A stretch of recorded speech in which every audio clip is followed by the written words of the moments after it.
AstroTurf, company that provides paid protester, reports 400% increase as Trump cracks down on DZ crime. I mean, duh. We all know that the Democrats, everything they do is fake. They use these fake protesters, they paid protesters to try to come in and push their cause because they really don't have the support of the people, really. So they got to go in and hire people. So we're going to talk a little bit about it.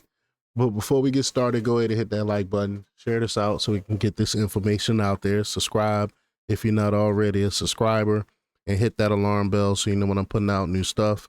Also, check out my link tree in the description. It has a link to my Patreon. That's where I talk about things that I can't talk about here. There's also a link to my Instagram and my X account, so follow me there as well. All right, so let's get into this news. Now, this comes from the Gateway Pundit, and they report that there have been quite a few protests in Washington, D.C. since Trump announced that he was going to crack down on crime in the city, but it's hard to know if any of it is real or not. I'm going to say it's not. A company that provides protesters for a price is reporting a 400% increase in demand. This is hilarious to me. Of course, the liberal media has been all too happy to report on the protests as if they're completely organic. Fox News reports a crowd rental company has seen a massive uptick in inquiries regarding its service in Washington, D.C. amid President Donald Trump's move to federalize the police force in the nation's capital. Quote, right now, D.C. inquiries are up roughly 400% compared to the same period in 2024, Crowds on Demand CEO Adam Swart told Fox News Digital, adding that the time period he is referencing is May to July 2024. The company always sees a spike in requests during what Swart calls high stakes political moments. I mean, these people hire people. This is wild to me. I mean, who came up with this idea to have protesters? You could sell them to people. That's it's crazy to me. But quote, a large share are focused on opposing Trump's policies in Washington and raising alarms about government overreach, Schwartz said.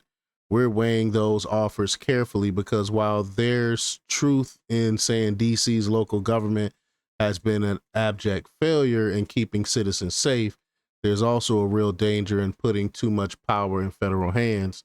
The balance of power matters. Schwartz said the vast majority of people are political or advocacy events in DC are in some way paid. So most people don't know this, but many protesters are literally on the payroll. Capitol Hill staffers from both parties are often expected to show up at rallies and protests on their own time, he said.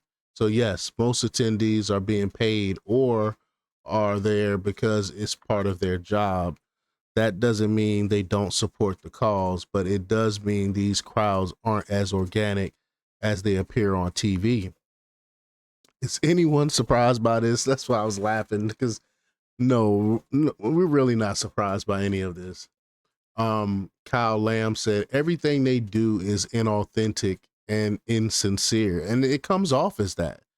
This why people like Jeffries will never really listen to him because he's inauthentic. Same thing happened with Kamala Harris. She's inauthentic, insincere.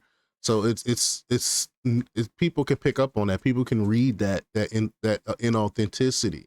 They know when you're being fake.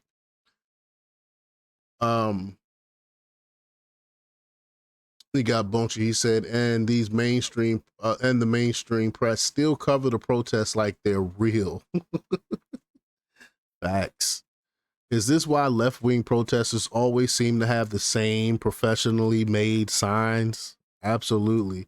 It's like it's all fake. It's all staged, especially when it comes to crime. Who don't want their streets safer? Who's going to protest against making their streets safe? That's just ridiculous. But y'all let me know what y'all think about all this. Leave your comments down below. like, share, and subscribe. And check out jjthepsychotherapist.com for the latest in news. Until next time, peace.